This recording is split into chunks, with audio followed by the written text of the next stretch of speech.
You're listening to Pombo and Peter's Picks, the home of your favorite sports betting podcast. Presented by The Daily Goat.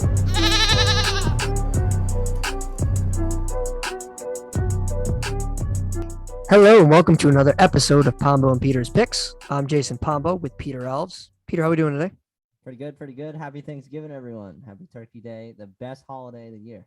It's your favorite holiday of the year. Yes, football, pie, turkey, if you like turkey.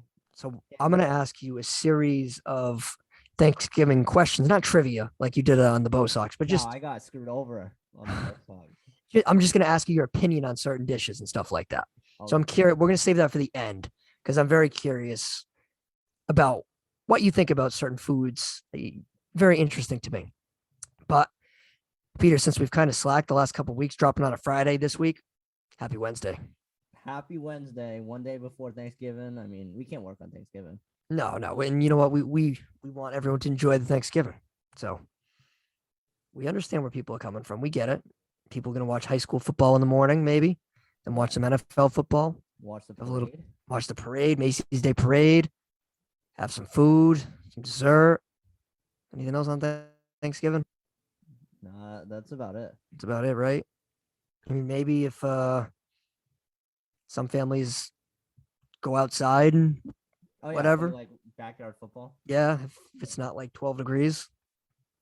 So, but yeah, it's overall a good holiday. So we'll save that fun stuff for the end. So keep on listening if you want the fun stuff. The serious stuff, Peter. Speaking of serious, I went 1-4 last week. It was probably my worst week of the football slate through 11 weeks. I was 1-4. My only win was the Steelers +6 over the Chargers on Sunday Night Football. My losses were Green Bay -2. They ended up losing to the Minnesota Vikings from a last-second field goal. I lost the Dallas Cowboys +2.5 over the Chiefs. The Chiefs won the game pretty convincingly. Dak Prescott and the Cowboys offense weren't able to get anything going, and the Chiefs defense looked better than it has all year. My other loss was the Saints +2 over the Eagles, and the Saints lost again. The Saints, for the better part of this game, were getting blown out. Nick Sirianni, who we mock every single week, has put together a couple wins in a row. So I don't want to get too much into a tangent right here, Peter, but are the Eagles for real? I got to give them more time, but they're fighting for the 7th seed, which is absolutely crazy. Do you think they have is there a realistic path for them? Yeah, because the Panthers suck and the Saints are terrible now. So, yeah. Okay, I guess that's... I mean, the 49ers are a problem. The Vikings Minnesota, yeah. Yeah. I'd say it's unlikely, but they're winning more than I anticipated they would. I thought the Saints would win this game comfortably. And then my last loss was the Giants +11 over the Bucs. The Bucs offense got back in rhythm. The Bucs defense got back in rhythm. Daniel Jones had one of the worst games I've ever seen from him. And it ended up resulting in Jason Garrett being fired as Dallas Cowboys offensive coordinator after 26 games. So Garrett was relieved of his duties after about a year and a half.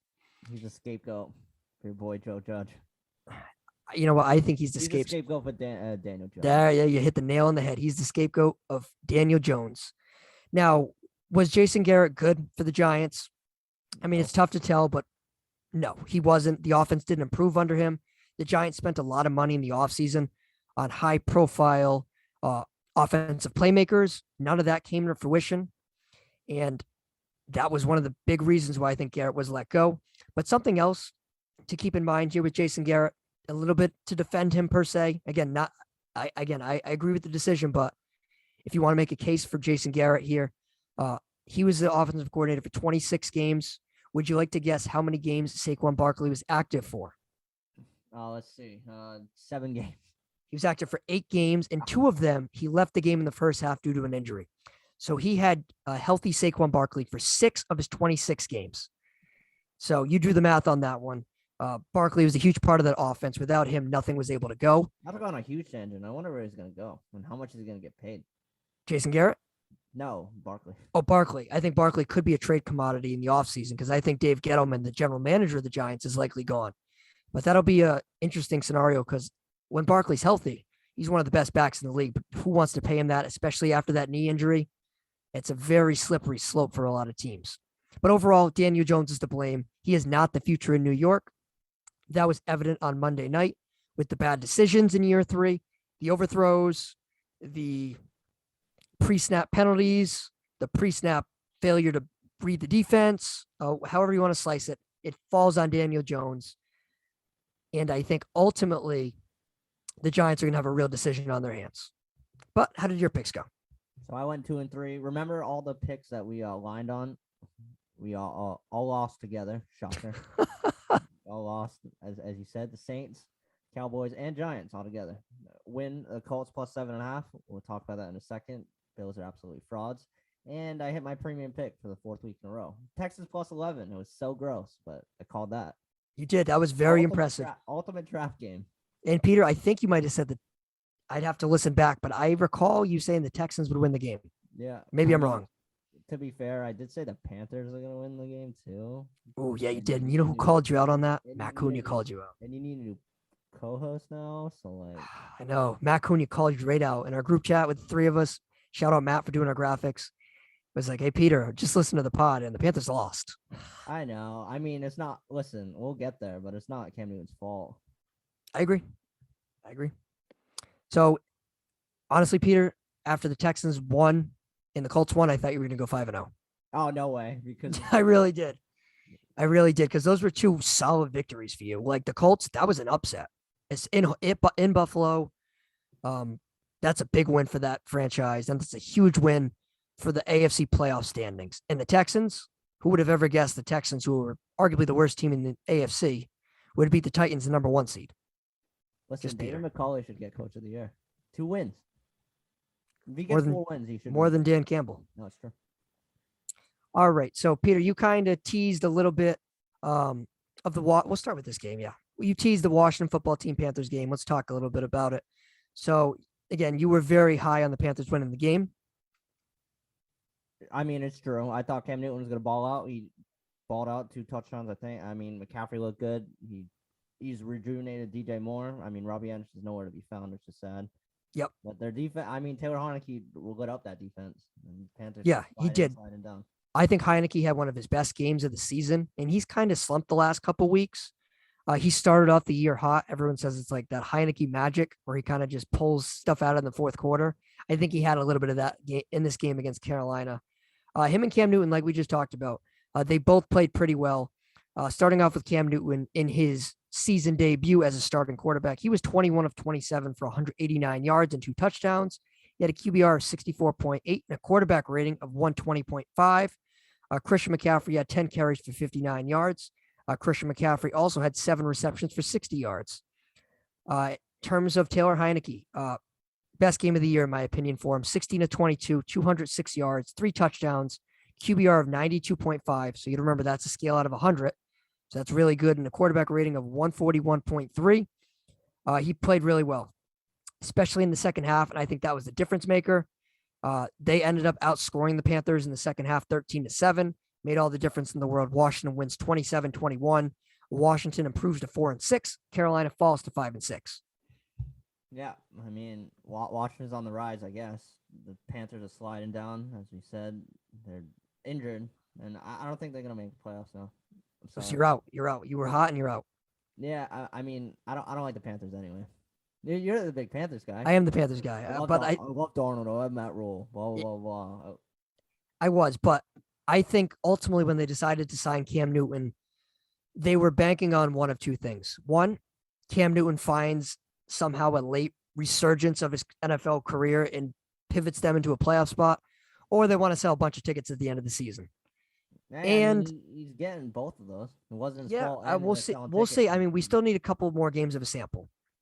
Now, if the Panthers lose 3 in a row from here, and they're like 5-9, then that's an L. But if they are competitive and they compete for a playoff spot under Cam Newton, that's a win because the team will get some playoff success. And especially a young team like Carolina, who will have a lot of young building blocks, that's beneficial.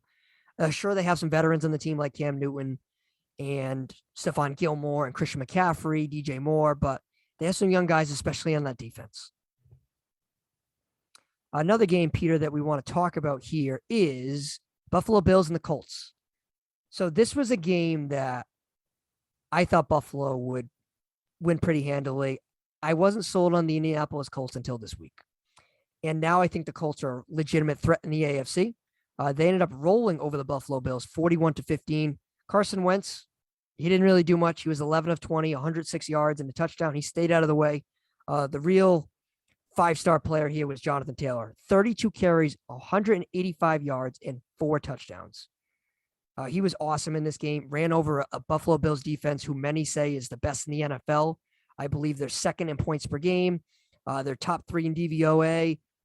All the statistical categories, they're right up there. And they got destroyed, especially on running the football. Now, on the other side, Josh Allen, I think he struggled a little bit. 21 of 35, 209 yards, 2 touchdowns, and 2 picks.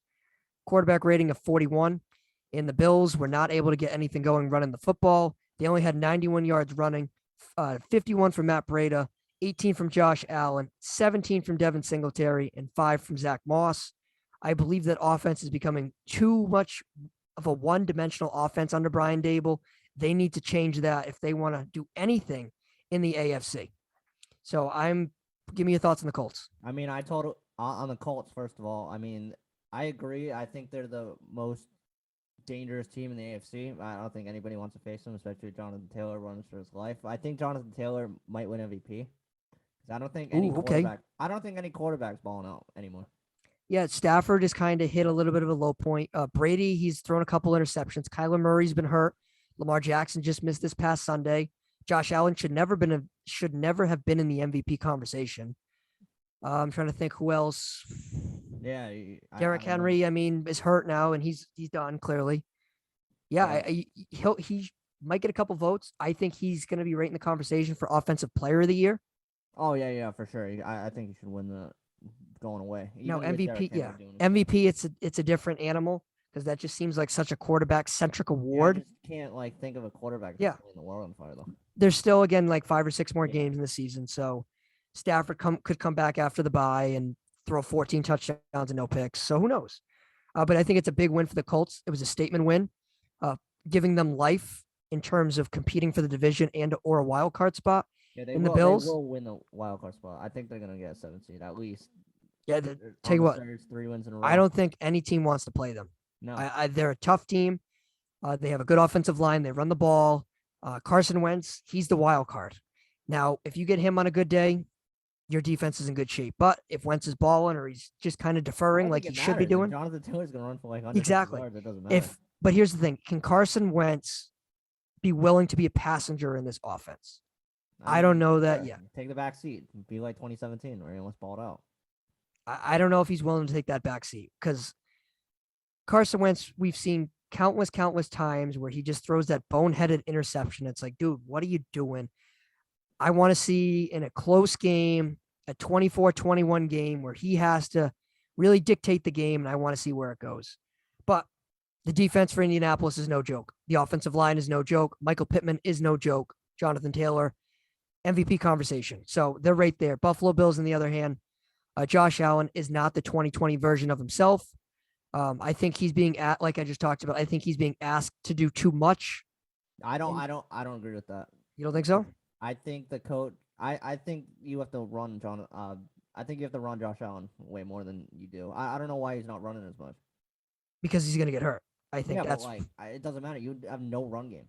Just tell him to keep going. I know you don't want to destroy your franchise quarterback, but you got to do what you got to do. They have no run game because they don't attempt to run. That's what when I watched the game, there was multiple different opportunities, especially kind of in Indianapolis territory where they could have gave it to a guy like Devin Singletary or Zach Moss, who they spent a pretty high draft pick on, and they just kind of defer upon that. Now, the point of giving Josh Allen the ball, I understand. I think that's how they've pretty much gone about their running game. But late in the year, I think teams are kind of getting a little bit of a read on that. And I think that ultimately could hurt the team. Like, I think they need somebody in the backfield that can do some work. If they don't believe in Singletary or Moss, fine, make something else work, sign Adrian Peterson, sign, I don't know, whoever you want, Philip Lindsay, who just got released. I mean, whoever, if you don't, I just think you need some sort of run game. Josh Allen isn't Lamar Jackson, despite the fact that he's built like Ben Roethlisberger. He can take the hits. I just think Josh Allen is better served dropping back to pass about 35 times, And I think he's dropping back to pass way more than that. He's thrown the ball over 40 times on 6 different occasions this year. And in losses this year, Allen's attempted 51 attempts, 47, 47, and 35. So that seems like a common denominator is when they're just having Allen chucking all over the field. He's not the type of quarterback that can do that successfully. I mean, I know a lot of people like the guy. I think he's a good quarterback, but he's not elite. Those are frauds. I'll die on that hill. Those are frauds. They've won 6 games. Take out the Chiefs. Who do they beat? Nobody. I agree. Nobody. I agree. Last year they were 13-3. This year, already at 4 losses. Yeah, they beat nobody. They lost to the Jags. Joke. They lost to the Colts, obviously. Oh, they didn't just lose to the Colts. They got destroyed by 30 points. Yeah. And then they lost to the Steelers, obviously. I don't know, but you don't even have to click the panic button yet, though. Yeah, the big They sign for them. Yeah, twice. It doesn't matter. when they play the Patriots, not this coming Monday, the Monday after. Now that is going to be the sign. If they come out and they lose that game at home, Monday Night Football in Buffalo, then if you're a Bills fan, I think you start to panic. Oh yeah. Till then, I think you kind of But, just I mean, wait. It's still in reach. I mean, they still control their own destiny, sort of. Yeah, if they beat New England, that's it. Yeah. But if New England beats them, they have no shot.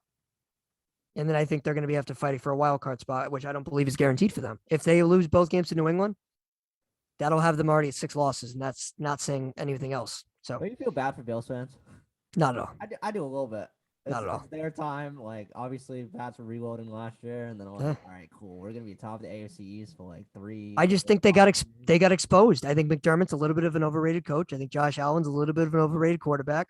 Brian Dable, the shyness kind of came off him after he was probably the most, reportedly, everyone said he was the most coveted head coaching candidate in the NFL, and he didn't even land a job.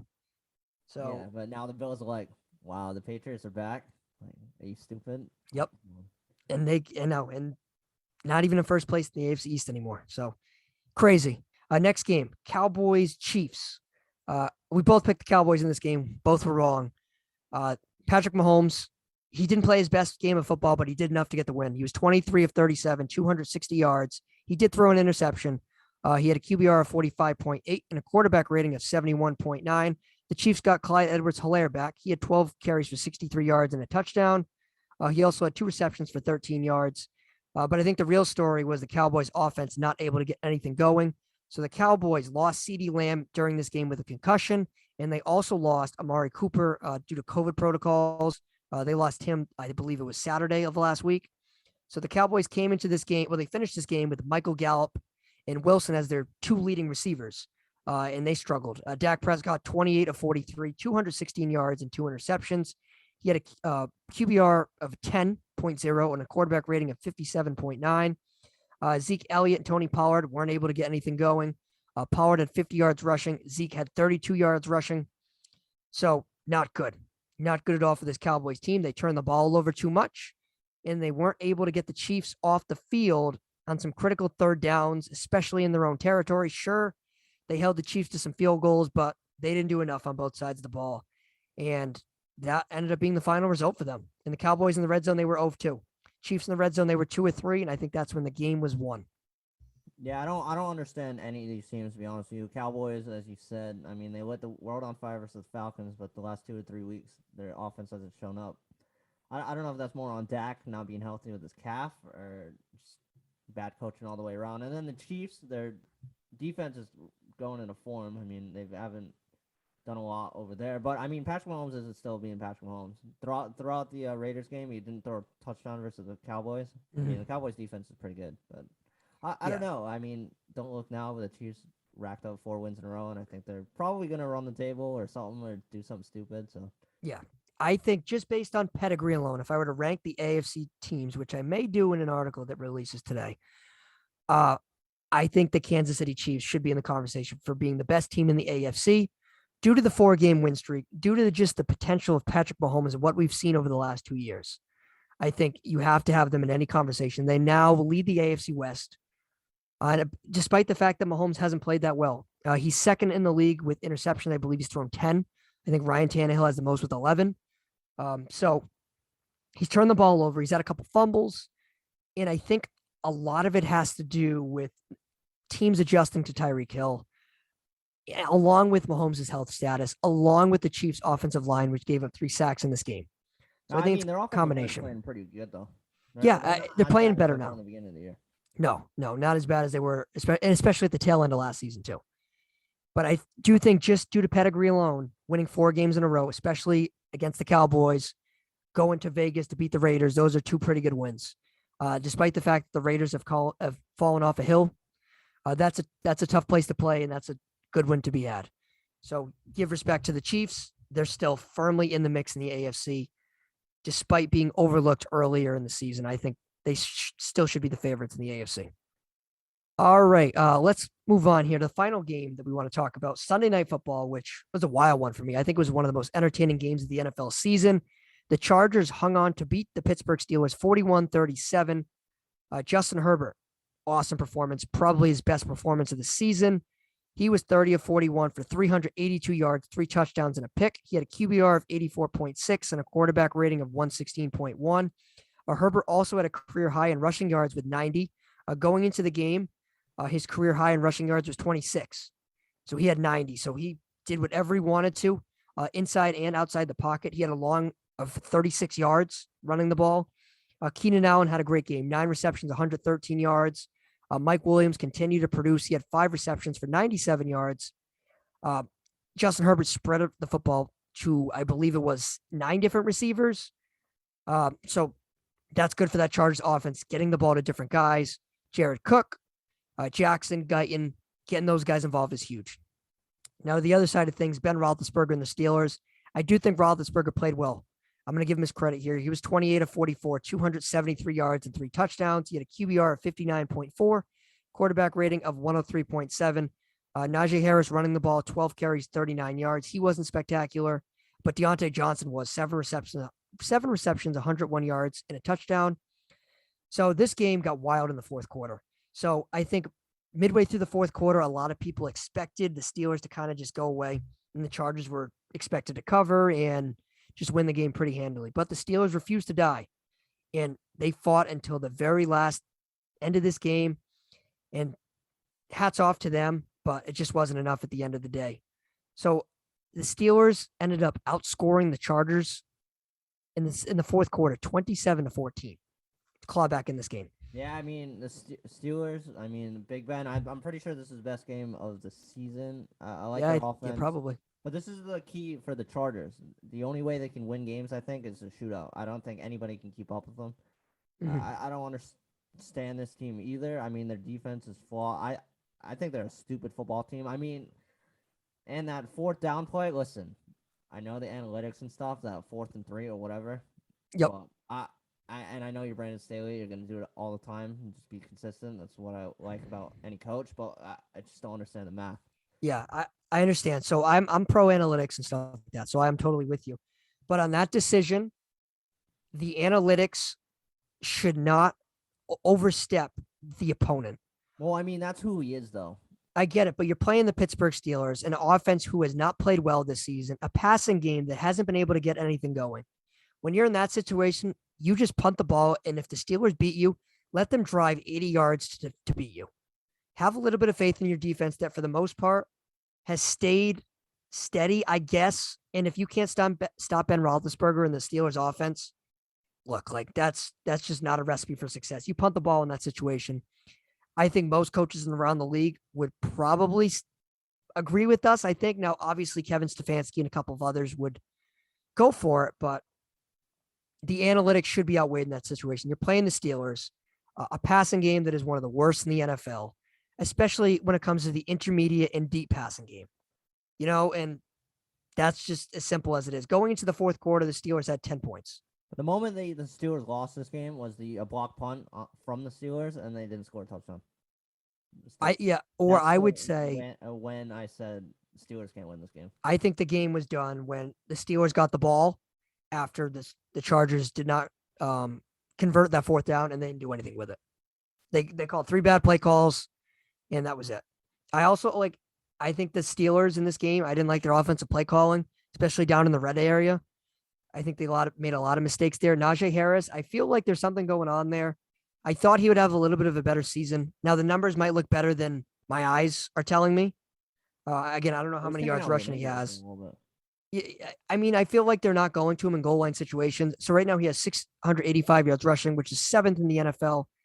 So he's had a good year, but I just thought they would rely on him a little bit more.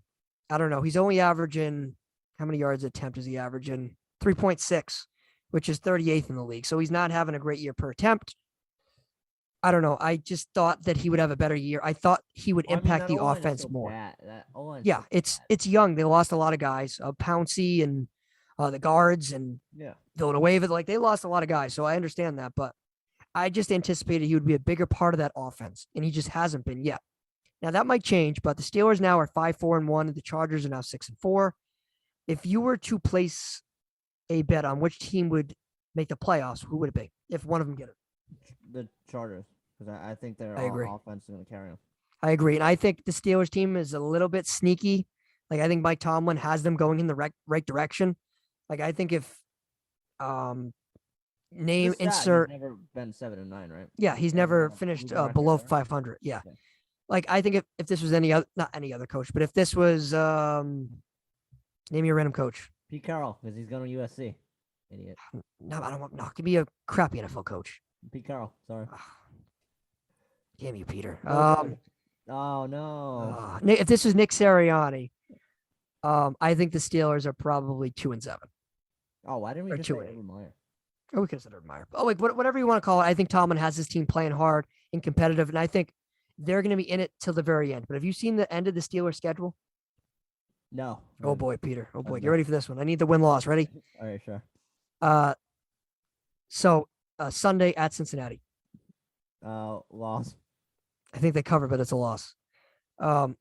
Next week, home against the Ravens. Oh my God, loss. Next week at Minnesota. Oh my God. All right. Home against Tennessee. Okay.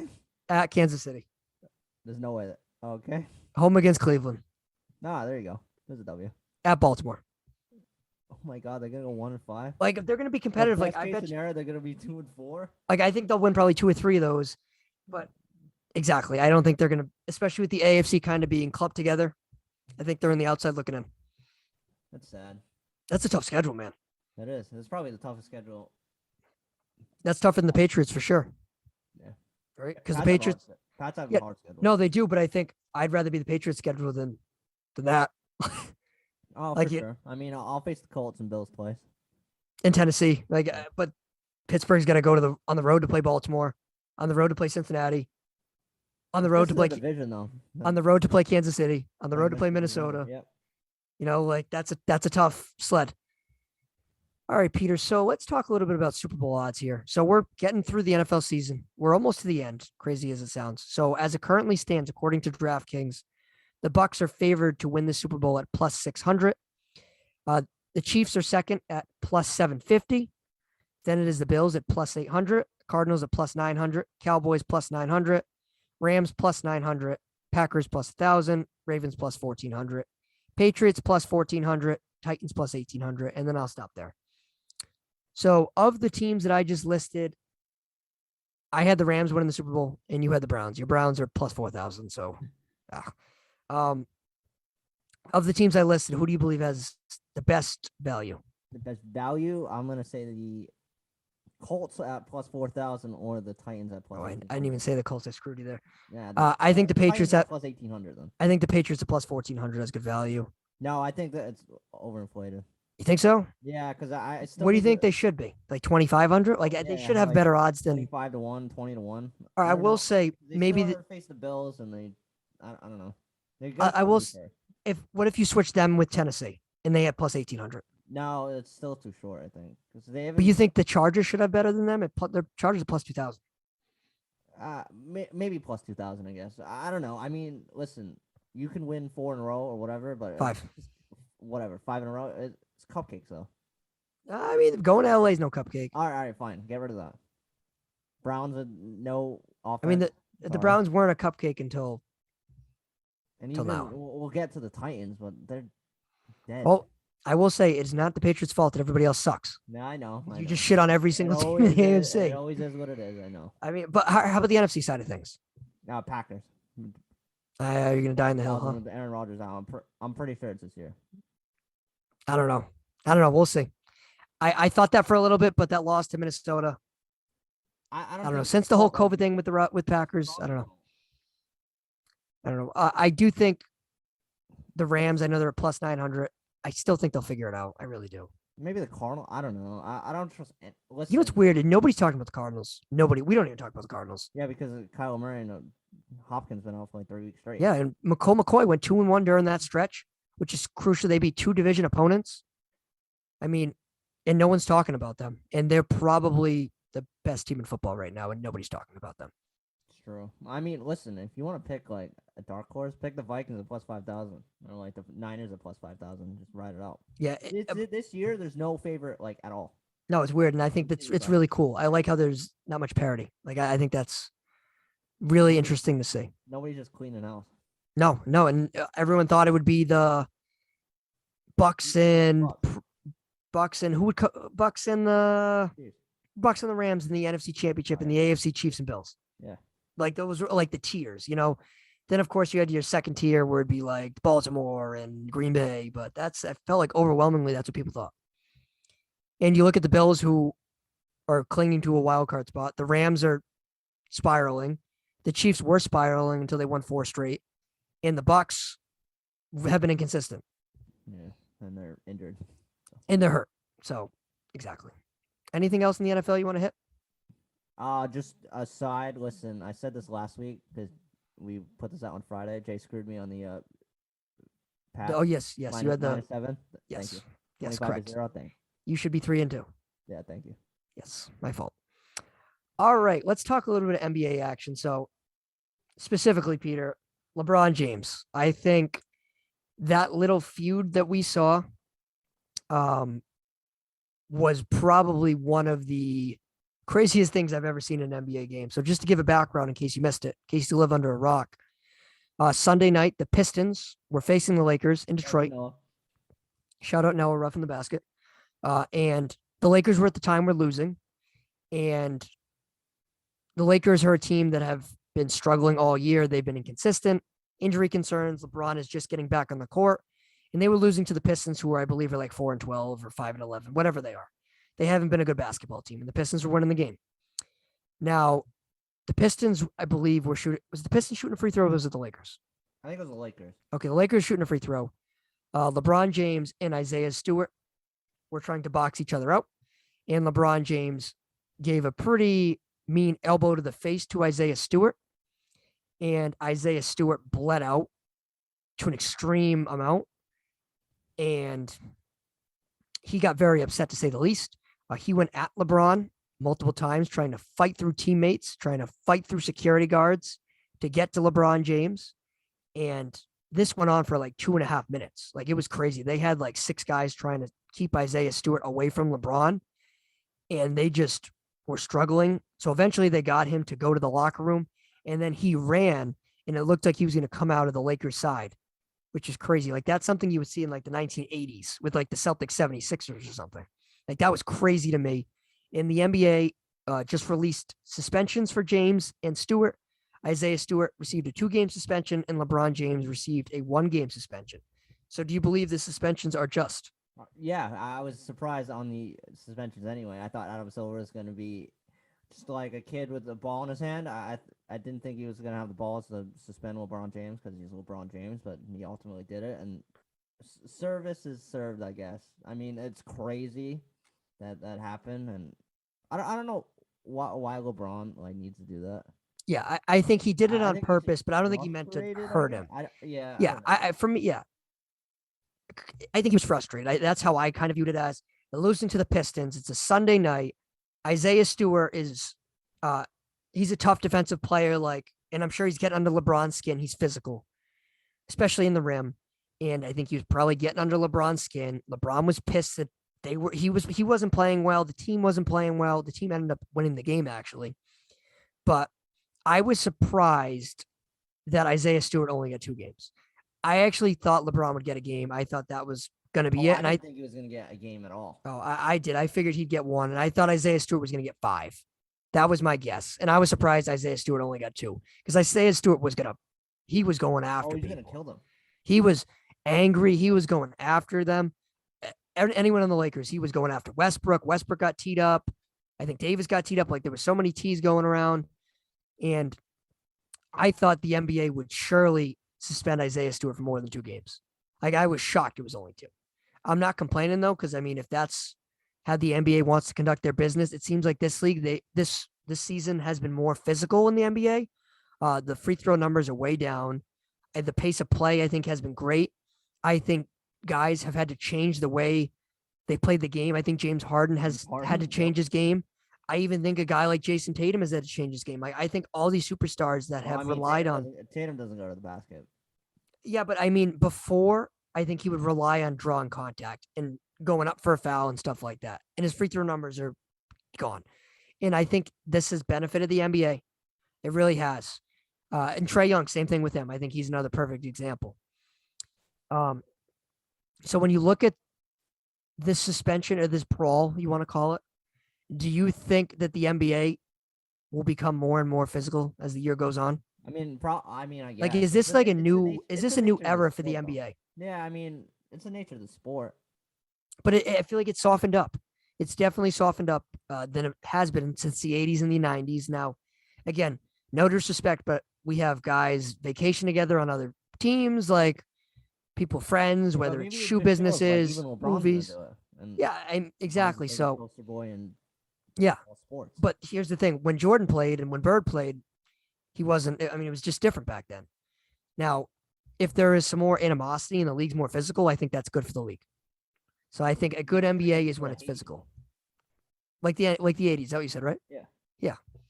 So I think the NBA has been a pretty good product this year. And I think hopefully if the referees stay consistent with everything, which I believe they will, they're in a good position. And it further proves to me that Adam Silver is the most proactive, proficient commissioner in all of sports.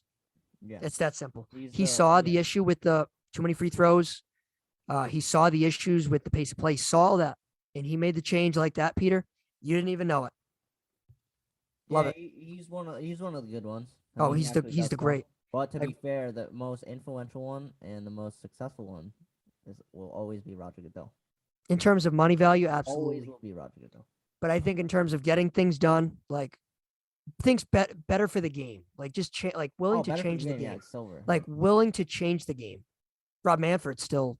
Oh no, he's way in the basement. Manfred's probably last. He's a talking robot, and yeah, Manfred's last before he gives like the trophy away. Like if I had to rank him, it would probably be Silver, yeah, Goodell. Is Manfred really gonna be 4? Yeah, he doesn't change anything. You're right, Manfred's 4. I mean, because baseball and hockey, they're comparable in terms of like revenue and stuff like that. The NHL, I mean, they've made some change, but yeah, you're right. Manfred's last. You're right, Peter. All right, moving on here. Let's talk a little bit of baseball because we were just talking about Rob Manfred. Wander Franco just got paid 12 years, $223 million, $185 guaranteed. Tampa Bay Rays actually throwing out some cash. What were your thoughts? I mean, it's a big steal. He wasn't gonna go to arbitration for I think till 2024, and he was gonna be a free agent until 2027. I mean, it's a steal. It reminds me of the Acuna deal way back in the day, the Austin Albies deal. Yep. And even the Tatis deal. I mean, they're just taking hometown discounts now. I mean, he's gonna be he already kind of is a star in this league. He's a Red Sox killer. He's one of the good ones. I mean, he should have won Rookie of the Year. I don't get how Rosarena can win Rookie of the Year, but that's fine. But no, I mean, I like it. Yeah, I will say it's becoming a trend in baseball. These younger players in like their early 20s taking these 10-year deals, which have lower AAVs than they would probably get in the open market. Like if he took a 4-year deal, for example, when he became a free agent at his age 25 season or age 26 season, he would get, I think, twice the money he received now. 33, which is yeah. Weird. But I think these guys want their money up front. I think especially with the uncertainty surrounding a potential lockout. I think that has a lot to do with it because I think there's a lot of news circulating around that. I think Nate Olshan in his article on dailygoats.com did a pretty good job describing how it could unfold. Well, that's why a lot of people are signing. Yeah, I agree. All right, before we get into our NFL picks of the week, let's talk a little college football because we haven't talked about it in a couple weeks. The college football playoff is coming quick, Peter, before we know it. We're going to be talking about the top 4 that the committee has released. And the committee, I'll read you the top 6 that the committee currently has. And this week's games has big implications. Georgia is number 1. Ohio State is number 2. Alabama is number 3. Cincinnati's number 4. Michigan's number 5. And Notre Dame's number 6. So this week is huge because Michigan plays Ohio State and Alabama plays Auburn. We all know that Auburn has always been a thorn. I don't want to say always, but has been a thorn in Alabama's side on a couple of different occasions. And Ohio State continuously demolishes Michigan on a yearly basis. But could this be the year that little brother finally defeats big brother? Jim Harbaugh, can he finally stand up to Ohio State? So, Peter, I'm going to ask you to guess the current spread on Michigan, Ohio State. I'll play it safe. 7. It shouldn't be that high. You think it's 7? Yeah. Okay, do you want to guess again, or do you want me to give you the answer? No, you can give me it. It shouldn't be that high. Michigan is Let's play plus 5. 8.5. 8.5? 8.5. The game is in Michigan, I believe. I think that's too high. But So, all right, Peter, who wins the game? Ohio State. Show me one time Michigan you can do it. Does Michigan cover? No. So Ohio State just to get another show me year. Listen, show me one time Tell you what, Harbaugh that you if can. if Harbaugh and company are gonna do it, this is the year to do it. They played well all season long. They have one loss. They've beaten good teams. They've been in it. Harbaugh's proved the doubters wrong, like us. And if he comes out and he beats Ohio State, they're in the college football playoff. And Harbaugh is finally did what he was brought into Michigan to do. Listen, I'm gonna root for Alabama because that's what I do. 'cause Yeah, I me don't have too. any lean in anybody, but is it Georgia's gonna win? Atlanta's So- gonna have 2 teams that win Okay. national championships this year, really? Okay, so Alabama, so it happens almost every year. Like that's just how it goes with the SEC. So Alabama clinched the SEC West. Yeah. So they're going to represent the SEC West. Now, Georgia already clinched the other side of the SEC. So they're going to play each other in the SEC championship. Now, Georgia is a team that is currently the 1 seed, right? Like they're the 1 seed. But Yeah, they haven't if lost. what was that? Yeah, they haven't lost, right? They haven't lost. Yeah. Now, Alabama has 1 loss. Right. But if Alabama beats Georgia, Georgia, in my opinion, in my estimation, will still be in. Oh, yeah. Because yeah. they'll only have Yeah, 1 for loss, sure. and it's kind of happened the last couple of years. So I imagine the same trend will happen this year. But if Alabama loses, they're out. That's 2 losses, you're out. And Alabama actually dropped. They were 2, and now they dropped to 3 after Ohio State demolished Michigan State. So, you want my dream scenario? Like dream scenario, but we need a couple things to happen. Sure. Okay, so it all starts with this week. Michigan beats Ohio State, but the game's close. Next week, Alabama beats Georgia. Cincinnati somehow gets upset, or the committee kind of falls out of favor with Cincinnati. That's gonna happen no matter what. They don't want Cincinnati in this playoff, I don't think. And then your college football playoff would be Alabama 1, Michigan 2, Georgia 3, Ohio State 4. Dream scenario. You have 4 blue chip programs, Jim Harbaugh, Nick Saban. Like you got all that there. And you have a lot of that interesting storylines because in the first round you would have, so you'd have the 1 seed versus the 4 seed. So you'd have Alabama versus Ohio State and then Michigan versus Georgia. Like I think that would be so cool. But Cincinnati, I know we're kind of crapping on them. They're a pretty good team. Oh no, they are, but I think the college committee hates them. And you want my prediction of how it's going to go? I'm going to say I'll save you that. I'll save you. We'll save it for another week. But you're picking Ohio State Yeah, Ohio State. and you're going to pick Alabama over Auburn. Yeah. Okay. All right, Peter, let's get into our picks of the week. So this week's going to be a little different. We're going to release on our initial graphic that we post on social media. Well, actually, Peter, we'll end up posting both, but for like the initial, what's the best way to describe it? Thumbnail. You know what I mean? Yeah. We're going to have the Thanksgiving games up there. So we're going to give you 3 Thanksgiving picks and then 2 picks for Sunday's slate. So 5 in total. So let's see if we do better than 1-4 and 2-3 this week. All right, I'll start. First game for Thanksgiving is the Detroit Lions home against the Chicago Bears. And I'm going to go with the Lions +3. I know it's an unpopular pick. I know I'm going to get a text from Noah of Roughing the Basket because he told me not to do it, and I'm doing it anyway.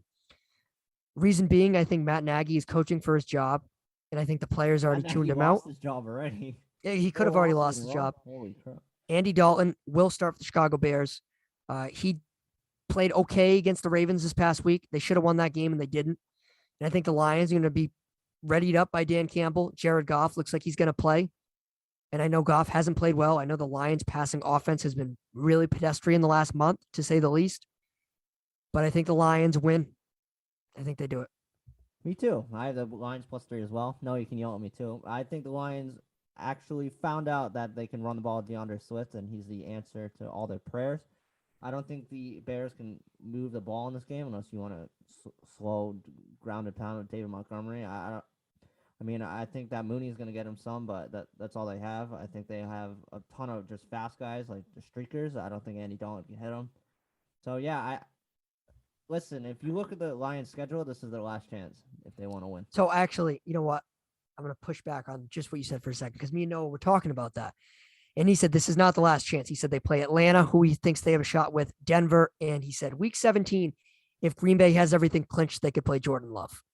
That doesn't matter. They will not beat Jordan Love. They will not beat Jordan Love. I'm sorry. So I guess that tells you how Noah feels about Jordan Love. Shout out Rough in the Basket. Fantastic podcast. Noah and Brandon Carr do a phenomenal job.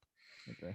Second game, the Raiders, Vegas Raiders heading to Dallas to take on the Cowboys. This game has kind of lost a little bit of shine because the Raiders have kind of turtled the last couple weeks, losing to the Chiefs and then losing to the Cincinnati Bengals. But I'm going to go with the Raiders +7.5. I like the Cowboys to win the game, but I think the Raiders winning the spread. The Cowboys are missing a lot of pieces on offense. CeeDee Lamb's out, like I mentioned. Amari Cooper's out. Zeke Elliott, Tony Pollard, they haven't run the ball really well as of late. And I think the Raiders are going to throw the ball a ton. I think this game is going to be closer than people anticipate. And I think the Cowboys probably win like 31-28, 31-27. And I think the Raiders are going to put up points. I think this game's going to be a shootout. But I think ultimately the Raiders cover. I think 7.5 is a lot of points. And I don't think the Raiders are going to get blown out for, a fourth consecutive game here?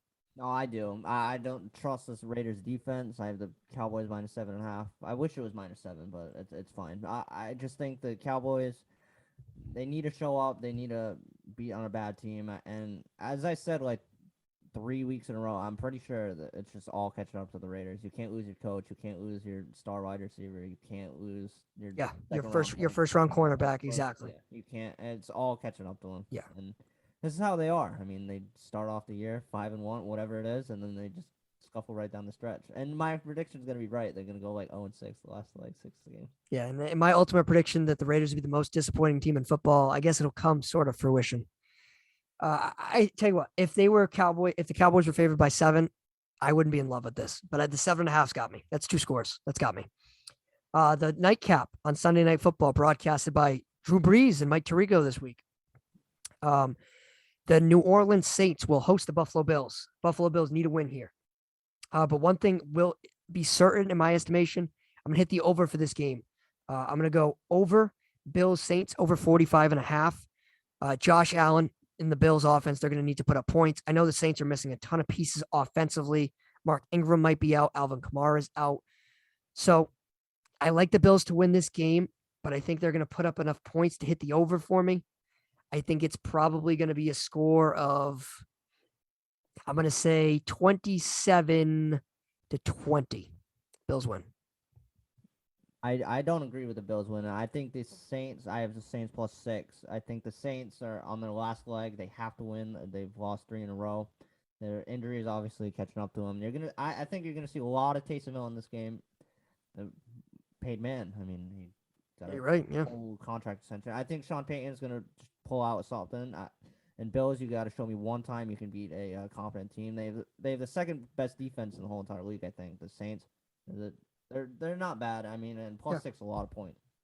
So you like to tell you what, Peter? I've rode the Saints the last couple weeks on the podcast. I have, I have, and it didn't work for me last week. I kind of got mocked by other people, but I hope for your sake. And listen, even if the Bills lose on Thursday, they're still not dead. It's fine. Oh no, they're not dead by any means. But if they lose to the Saints, yeah, but like you lose to Trevor Siemian. Yeah, I know. You lose to Trevor Siemian, and no Kamara, and no Michael Thomas, and no Mark Ingram. Cam Jordan's banged up. Like all this, like it's a lot. So that'd be a bad loss. And then my 2 picks for Sunday, I like the Bucks -3 over the Colts. They're going to Indianapolis. Indianapolis has been rolling. They really have. But I think the Bucs can win this game by a touchdown. I really do. I think the Bucs offense is clicking with Rob Gronkowski finally healthy.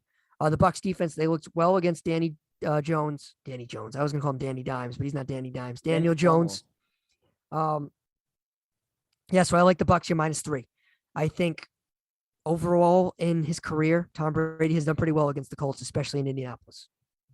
I have the Chargers -3 versus the Broncos. I think the Broncos are way over it. I think they've hit their wall, and I'm pretty.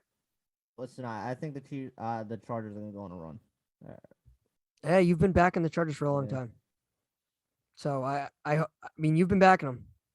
So my last pick for Sunday's slate, I kind of teased it earlier. I like the Steelers +4 against the Bengals. I think the Bengals ultimately win the game. But I think the Steelers overall, they play well against the Bengals throughout their history. Roethlisberger and Mike Tomlin as an underdog, against the spread, they've been really well in their careers, and I like them here at +4. Cincinnati's coming off a pretty nice win against the Raiders, and I think they kind of, I don't want to say overlook this game, but I don't know how serious they're going to take this Steelers team because they already played them earlier in the year, and the game did not pan out in favor for the Pittsburgh Steelers as they kind of got shelled 24-10. But I like the Steelers this week. I really do. How about you? What's your last pick? My premium pick this week is the Pats -6. I know it's a lot of points, but listen, Titans, their defense isn't that good. They have no receivers. A.J. Brown, if he's going to play, I think he's going to get shot with J.C. Jackson, and he's not 100%. Julio Jones is dead. Derrick Henry's dead, obviously. You say A.J. Brown's hurt? Yeah, A.J. Brown has a rib injury. I don't think he's going to play. Oh, no. The Pats escape again. I mean, they're at home.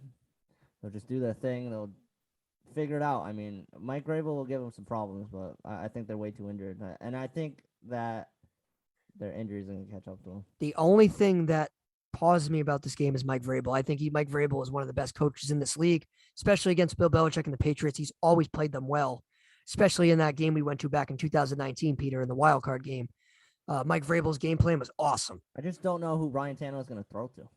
You're right. You're right. That's the again. Ball off to. I look at Mike Vrabel and I see promise, and then I look at Ryan Tannehill, who has showed some flaws, who has been intercepted more than any quarterback in the league, who's been sacked by, I believe, more than anyone in the league. And now he's going to be asked to do it by himself. With no run game. Yeah. I know it's tough, but I wouldn't put it past Vrabel because I think Vrabel could potentially give Mac Jones some issues.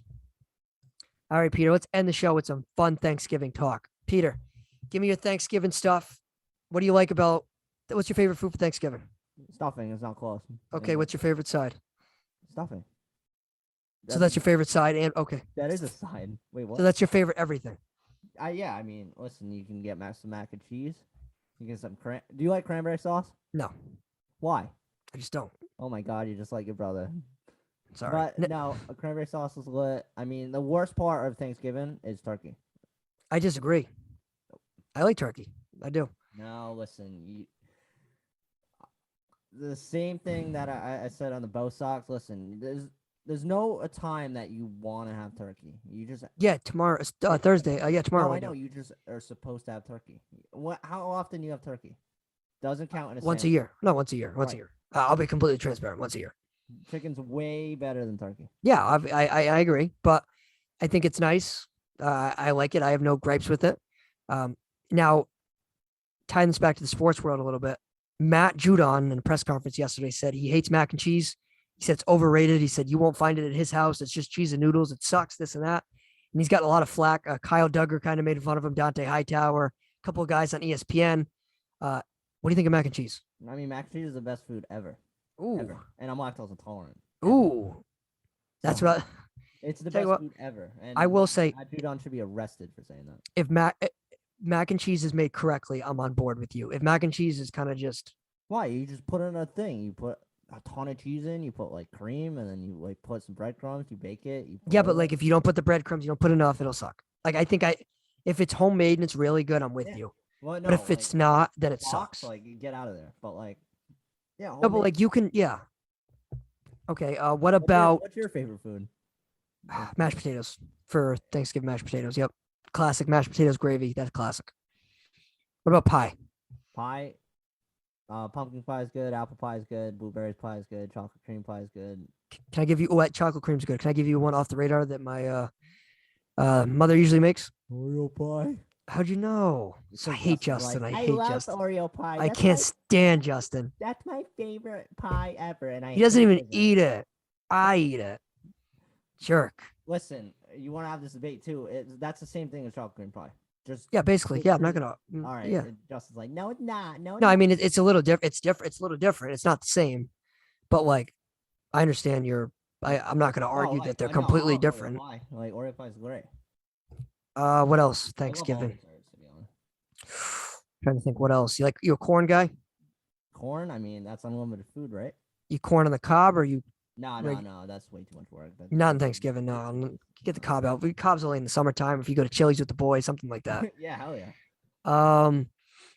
Trying to think what else. I don't know. What do you drink at Thanksgiving? Cider? Welch's? No. No. The sparkling like cider thing? Come on. No, I mean no. I typically don't. No. Oh. Probably have a nice Coca-Cola. Oh my god. Are you surprised? You guys are all the same. Why would Justin say? Drafted water and Coke as his beverages of choice. He doesn't even drink soda. He's fake news. Or I drink soda. You know that. yeah, no. So yeah. Rank your Thanksgiving foods 1 through 3. Stuffing, mac and cheese, and probably potatoes. Potatoes, turkey, corn. Do you like green bean casserole? No, No. I don't like that. No, that's- no. I like green beans. Uh, I just don't like the casserole thing. No. how do you make your stuffing? Is it Portuguese? Well, Yeah, I'm not a huge Puerto stuffing Rican? fan. I'm just not. You gotta put sauce in there. You gotta do the French way. I know Pombos. Listen, you're not gonna do a French way, but put Yeah, I sauce mean in we there. do the Portuguese way, and I don't know. Yeah, you probably put cerise and stuff. Yeah, I'm not a huge not a really huge fan. So yeah, but that's our Thanksgiving segment. So anything else on Thanksgiving, Get a Peter? turkey leg. Oh, I usually like that. I usually kind of try to claim that. Like the drumstick you're talking about? Yeah. Yeah, I usually fight for that. That's probably, in my opinion, that's one of the most underrated part of the turkey. You do the wishbone thing. I mean, if we do, I don't think it's a huge deal. But yeah, Okay. that's all we got for Thanksgiving, folks. So I hope everyone has a safe and happy Thanksgiving. Pombo and Peter's Picks wishes you the best in terms of your football and food endeavors. So we'll be back next week, probably on regular Thursdays, but who the hell knows nowadays? No, who cares? Yeah, we'll see how it flames out. But yeah, everyone have a great Thanksgiving. And yeah, you got anything else, Peter? Stay thankful. Yeah, that was a good one, Peter. I was hoping you'd do that. Boom.